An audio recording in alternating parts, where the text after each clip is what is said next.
আমাদের ভিডিওগুলি 2 থেকে 3 মিনিটের হয়, তাই অধিকাংশ মানুষ আমাদের ভিডিওতে লাইক, কমেন্ট এবং শেয়ার করেন না, আমরা জানি। কিন্তু যারা বড় বড় ভিডিও আপলোড করে 10 মিনিট বা 15 মিনিট, তাদের ভিডিওতে যে বিষয় থাকে আমরা সেটা 2 থেকে 3 মিনিটের ভিডিওতে আলোচনা করি আপনাদের সময় বাঁচানোর জন্য, যাতে আপনারা চাষ করে সঠিকভাবে এগোতে পারেন। কিন্তু আমাদের ভিডিওতে কেউ লাইক, কমেন্ট এবং সাবস্ক্রাইব করেন না।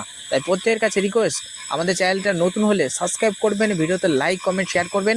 কারণ এই চ্যানেলে আপনারা সংক্ষেপে যে কোনো ভিডিও সংক্ষেপে বা শর্টে দেখতে পারবেন, তাতে আপনার সময়ও বাঁচবে এবং আপনার এই ভিডিওটা দেখে অনেক উপকারে আসবে। তাই আজকে আলোচনা করব আমন ধান চাষের দ্বিতীয় চাপান সার হিসেবে আপনি কি সার ব্যবহার করে অতিরিক্ত হারে ইনকাম করবেন, সেটা নিয়ে আজকের ভিডিওতে আলোচনা করব এবং অতিরিক্ত পরিমাণে ধান পাবেন সেটা নিয়ে আলোচনা হবে। তাই চলো ভিডিওটা শুরু করা যাক। আমন ধান চাষের ক্ষেত্রে যে সমস্ত চাষিরা কাদায় অ্যামোনিয়া ফসফেট এবং পটাশ ব্যবহার করেছেন, তারা দ্বিতীয়ত কোনো রকম অ্যামোনিয়া ফসফেট বা ইউরিয়া ফসফেট পটাশ ব্যবহার করবেন না।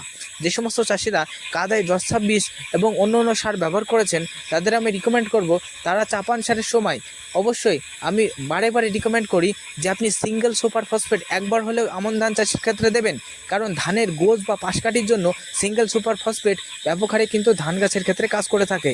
তাই প্রত্যেক চাষির আমার একটাই আবেদন যে ধান গাছের অত্যাধিক হারে গোজের পরিমাণ বাড়ানোর জন্য সিঙ্গেল সুপার ফসফেট কাঠাপ্রতি মিনিমাম 1.5 কেজি করে ব্যবহার করবেন। তার সঙ্গে আপনি ব্যবহার করবেন, যদি এর আগে 10-26 ব্যবহার করে থাকেন তাহলে এবার ব্যবহার করবেন RCF এর লাল সুপালা, প্রত্যেক কাঠাপ্রতি মিনিমাম 1 কেজি করে।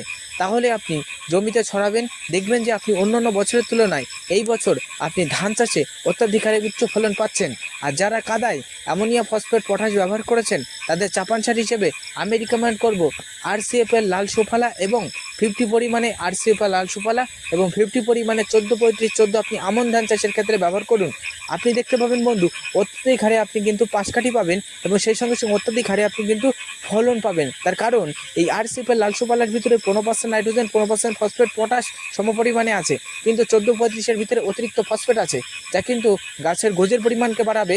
যত পরিমাণে আপনার গাছের গোজ হবে বা পাশকাঠি হবে, ততই পরিমাণে আপনি কিন্তু ধান পেয়ে যাবেন।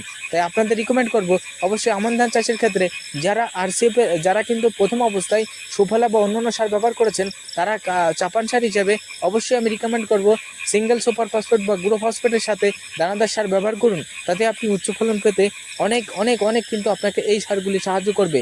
আমার কথা মেনে আপনি একবার দিয়ে দেখুন, তাহলে বারে আপনার ধান চাষের ক্ষেত্রে আর লস হবে না।